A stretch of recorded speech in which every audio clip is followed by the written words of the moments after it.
দেখে দেখে কেটে গেছে বেলা, বদলে যাচ্ছে দেখো খেলা, ঘুরে যায় রাজনীতি দান, জনগণ জানে সমাধান।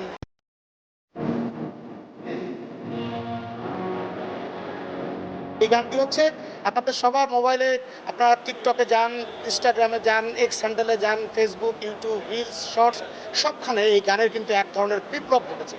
সেই বিপ্লবী গানের শিল্পী আমাদের বানাবে। আপনাকে অসংখ্য ধন্যবাদ আমাদের সাথে যুক্ত থাকার জন্য। এটা সাধারণ সাধারণ মানুষ যে তাদের অন্তর থেকে ভালোবেসেছে, এজন্য আমি আল্লাহ সুবহানাহু ওয়া তাআলার কাছে কৃতজ্ঞ। এবং মানুষের কথা এই গানের মধ্যে ফুটে উঠেছে, যে কারণে মানুষ আসলে খুব সহজে গ্রহণ করে নিয়েছে। অনেক মানুষ টিকটকে, সোশ্যাল মিডিয়াতে রিলস শেয়ার করছে। আলহামদুলিল্লাহ, ভালোই লাগছে। একটা ইন্টারেস্টিং ব্যাপার হচ্ছে, ধরেন জয় বাংলার গানগুলো হচ্ছে আরোপিত, সুরটা মানুষের অন্তর ছুঁয়ে যায়, কিন্তু যে কথা, সেই কথার সঙ্গে বাস্তবতার কোনো মিল নেই। কিন্তু আমরা এখানে স্বপ্নের কথা বলেছি, এখানে বাস্তবতার কোনো কথা নেই। আমরা যে স্বপ্নের বাংলাদেশটা দেখতে চাই, জুলাইয়ের পর সারা বাংলাদেশের মানুষ যে বাংলাদেশের আকাঙ্ক্ষা করছিল অন্তরের থেকে, সেই আকাঙ্ক্ষাগুলো মূলত গানের লাইনে লাইনে পূরণ হচ্ছে, যে কারণে এটা একটা সিগনিফিকেন্ট ডিফারেন্স দেন জয় বাংলা জিতবে। মজার ব্যাপার হচ্ছে, এখানে আসলে কারো বিরুদ্ধে কথা নাই। আমরা এখানে পুরোপুরি একটা গেম চেঞ্জিং বাংলাদেশ চাই। এর আগে কিন্তু কোনো পাশাই ছিল না, পাশা খেলার অপশন ছিল না। এখন আপনি পাশা খেলতে নেমেছেন, আপনি এই খেলায় জিতবেন না হারবেন সেরকম একটা কিন্তু হাড্ডাহাড্ডি লড়াইয়ের পসিবিলিটি তৈরি হচ্ছে।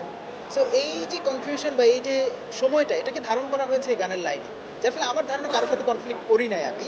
এবং মানুষ আমাকে ভালোবাসে। আমি আশা করি যে যারা আমাকে অপছন্দ করেন তারা হয়তো আমাকে না জেনে অপছন্দ করেন, কিন্তু আমাকে জানলে অপছন্দ করার সুযোগ থাকবে না, কারণ আমি তাদের কথাও বলছি একই। আপনি যখন সৎ এবং যোগ্য লোকের কথা বলবেন, এটা বিএনপির পক্ষে যায়, এটা এনসিপির পক্ষে যায়, এটা জামাতের পক্ষে যায়, এটা ইসলামী আন্দোলনের পক্ষে যায়, এটা খেলাফত মজলিসের পক্ষে, সবার পক্ষে যায়, কারণ আমরা সবাই তো সৎ এবং যোগ্য মানুষ চাই। আলহামদুলিল্লাহ সোশ্যাল মিডিয়াতে একটা, হ্যাঁ, সোশ্যাল মিডিয়াতে একটা জনপ্রিয়তা তৈরি হচ্ছে, হয়তো অনেক মানুষ নতুন করে জানার সুযোগ পাচ্ছে। এবং এই গানটা একটা ইন্টারেস্টিং উইন্ডো, যেখানে কিনা আমি আমার যে চিন্তা সেটাকে শেয়ার করার সুযোগ পাচ্ছি। আপনি জানবেন যে আমার প্রোফাইলে গেলে এই গানের লাইনগুলো নিয়ে প্রত্যেকদিন আমি ছোটো ছোটো করে ভিডিও বানাচ্ছি। এবং আসলে গান তো এমন একটা মাধ্যম যেখানে আপনি অল্প কথায় অনেক বেশি কিছু বোঝাতে চাচ্ছেন। তো আমাদের দেশের সাধারণ মানুষ হয়তো এটাকে পছন্দ করে নিয়েছে, কিন্তু অনেক সময় একটু ব্যাখ্যা প্রয়োজন। এটা না, আমি ছোটো ছোটো করে ব্যাখ্যা করার চেষ্টা করছি, সাধারণ মানুষ এটাকে অ্যাপ্রিসিয়েট করছে, আলহামদুলিল্লাহ ভালোবাসছে সবাই। আমি এটাকে অ্যাপ্রিসিয়েট করি, কারণ আসলে কি জারিকুল্লাহ সম্পর্কে বা জামাত সম্পর্কে সাধারণ মানুষের অন্তরে যে ভয়টা ছিল, আমার ধারণা এরকম একটা কাঠ বা একটা কাঁটাতে একটা বড় ভূমিকা রাখছে। আর বলছেন এটাই একমাত্র সাধারণ মানুষের সঙ্গে জামাতের নেতারা মিশছেন, সাধারণ মানুষকে কনভিন্স করার চেষ্টা করছেন। গতকাল আরমান ভাই একটা টক শোতে বললেন যে আমরা কারোর উপর কোনো পোশাক চাপিয়ে দেবো না, পোশাকের স্বাধীনতা। দেখেন, জামাত সম্পর্কে মানুষ ভয় পায়, জামাত মানে সরিয়ে আইন চাপায় দেবে। ইভেন এটা কিন্তু সাধারণ মানুষের ভয় না, এটা হচ্ছে সাধারণ মানুষের অন্তরের মধ্যে সিটেড। কেউ এটাকে বীজ বপন করে দিছে এই ঘৃণাটা। গত 15-16 বছর ধরেন বা বাংলাদেশের 50 বছরের ইতিহাসে জামাত সম্পর্কে যে ঘৃণাটা সাধারণ মানুষের অন্তরে সরানো হয়েছে, সেটার একটা সাইড এফেক্ট এটা। কিন্তু মানুষ যখন থেকে জানতে শুরু করবে এরাও আমাদের মতো মানুষ, এদেরও সন্তান আছে, সংসার আছে, এরাও সাধারণ সাধারণ মানুষের মতোই ভাবে, এবং কোনো কিছু এরা জোর জবরদস্তি করবে না। এবং আলটিমেটলি দেখেন, আপনিও চান না সমাজে অশ্লীলতা থাকুক, আমিও চাই না।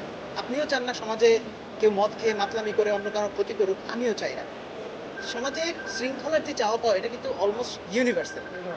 আপনি হিন্দু, বৌদ্ধ, খ্রিস্টান যাকেই বলেন, সবাই কিন্তু কেউই চায় না মিথ্যার রাজত্ব থাকুক, কেউই চায় না অন্ধকারের রাজত্ব, মাদক কেউ চায় না, কিন্তু সন্ত্রাস কেউ চায় না। তো সবার চাওয়াই হয়তো জামাত রিফ্লেকশন করতেছে, অন্য দলগুলো হয়তো এটা এতটা স্ট্রংলি বলতে পারছে না, কারণ তাদের দলের ভিতরে এই ধরনের মানে অসৎ আচরণগুলো রয়ে গেছে। সো যে কারণে তারাও হয়তো চেষ্টা করছে, আমি বলছি না যে তারা সবাই সবাইকে শেল্টার দিচ্ছে, তারাও চেষ্টা করছে তাদের ভিতর থেকে সন্ত্রাস, দুর্নীতি, মাদক এগুলো দূর করতে। জামাত এটা থেকে ক্লিন অনেক আগ থেকে, যার ফলে জামাত কনফিডেন্সের সাথে বলতে পারছে যে আমরা ক্ষমতায় গেলে এগুলোকে কোনো স্পেস দেব, zero tolerance to the terrorism, zero tolerance to the drug. So এই জিনিসটা জামাত কনফিডেন্সের সাথে বলতে পারছে, এবং সাধারণ মানুষ এটাকে অ্যাপ্রিসিয়েট করছে। আপনি আপনি দেখবেন যে কেউ কেউ অভিনেত্রীরা বলতেছে আমি প্রয়োজনে এরকম পোশাক পরবো না। সো উনি কিন্তু উইলিং, কারণ এরকম পরিবেশ আমরা কখনো দেই নাই। বাংলাদেশের মানুষ কখনো এখনো পর্যন্ত স্বাধীনতার পর থেকে এরকম পরিবেশ পায় নাই যেখানে কেউ ভালোর কথা বলবে, কল্যাণের কথা বলবে, যেখানে সে শালীন পোশাক পরে চলবে, কেউ কটু কথা বলবে না।